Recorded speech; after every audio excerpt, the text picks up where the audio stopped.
Student completing school and going on to further study, and of course to employment, is the fulfilment of Polly Farmer's dream, and perhaps is his most important legacy.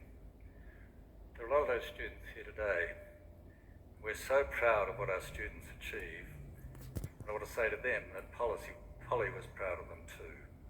And their lives and their achievements are one of his lasting memorials.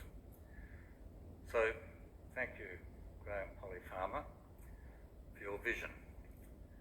Thank you too for the continued involvement with the family through Kim, with the work of the Foundation. We will continue to develop his vision, to advance his vision, Aboriginal students succeeding in every sphere of Australian life. And I want to invite Jolene to follow me. Jolene was one of our first students in Karratha, the first intake. She's now a law graduate and businesswoman, and she will speak of her experience.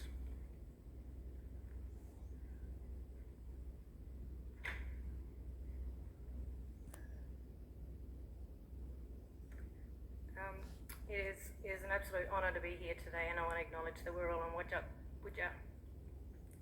Thank you, Mr. Wally, for welcoming all of us. I acknowledge Mr. Farmer's family and his foundation. Today I want to pay respects on behalf of the thousands of young people that are beneficiaries of Mr. Farmer's vision for us. Not only was he a football hero with the skill set of no other, before or after him, he had a vision for young Aboriginal people to have access to the benefits of education so that we would have the opportunity to access the Australian dream. This vision involved education programs, and it started with a pilot in 1997 called Gumala Minwarni. I was privileged enough to have met Mr. Farmer a couple of times when I was a young student in Gumala Minwarni. He always seemed to be a giant man that we all had so much respect and appreciation for. This program started in my hometown of Roban. There were 20 young Aboriginal people that signed up to be part of it. 10 girls and 10 boys. I was one of the girls and 14 years old at the time. The pilot was a success and modelled to be offered throughout Australia. The success was due to partnerships between the foundation, the students, their families, the community, the corporate sponsors and the government sponsors. The WA state government used the model to deliver the program Follow the Dream.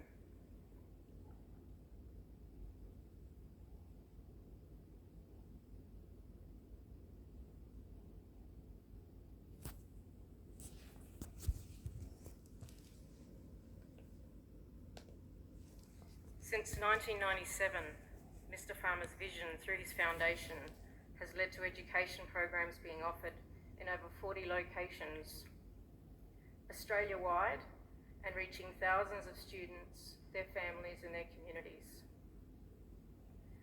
Although my world was my hometown of Roban, I gained confidence through Gumala Minwarni, and after completing Year 12, I studied law at the University of WA. It turned out that I would study alongside Mr. Farmer's son, Brett. I would join the foundation as a board member alongside his daughter, Kim.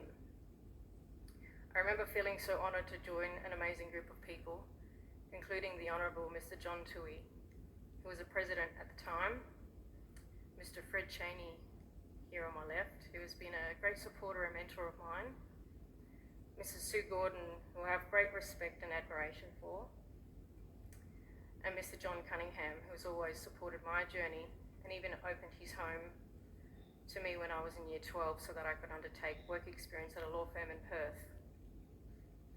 All of the board and staff of the foundation, both past and present, share Mr. Farmer's vision, and I acknowledge them today. It was Mr. Farmer's legacy, the Graham Polly Farmer Foundation, which I can say changed my life and the lives of thousands of Aboriginal students from across Australia. I graduated with a Bachelor of Laws from UWA in 2006, and after working in the mining and legal professions for 7 years, I returned home to my community of Roban and established my business, Aboriginal Insights. I offer cultural learning workshops and consulting services to empower respectful relationships between Aboriginal and non-Aboriginal Australians. 22 years on from being a shy 14-year-old girl, I am personally self-determined and confident. I recognise the impact that Mr. Farmer's vision has had on my life and want his family to know how grateful I am to him. Over the past 25 years, thousands of Aboriginal students have gone through these programs and are now working throughout Australia as doctors, lawyers, engineers, actors, mechanics, plumbers, designers, and so on. As an alumni, a person who has directly benefited from Mr. Farmer's vision, I feel a responsibility to honour his legacy and do so by supporting, encouraging, and hopefully inspiring young Aboriginal students who are trying to reach their dreams. Being part of something like this foundation not only gives these young people an academic support network, it more importantly gives us a sense of belonging to something greater than the individual self. Through the program, we can justify putting our personal education needs first because we know that our families and communities will collectively benefit from our journey. We take them with us on our journey of success. We give back to our communities.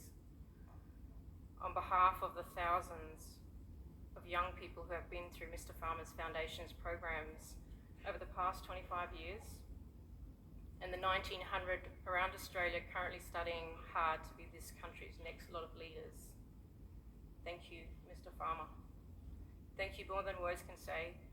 Rest peacefully and know that, unlike many who never achieved their vision, you did, and you did it for us.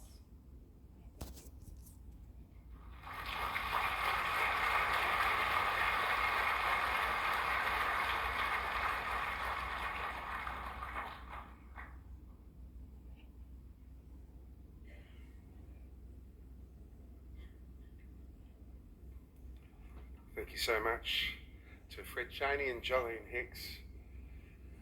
It's great to hear, isn't it? It's really good to hear. If you're thinking about the legacy that Polly is leaving, to think that through his name, he's reaching out deep into the land, Australia-wide. And I just think it's incredibly fitting. And Jolene talks about being inspired. You're inspiring, Jolene. And I think that's the key. You know, to get that inspiration to pass from generation to generation, to watch this grow and grow and grow, and how proud we'll be to support it and to continue to see it grow and foster great people. And we appreciate your words and you being with us today, and the many members of the foundation that are here.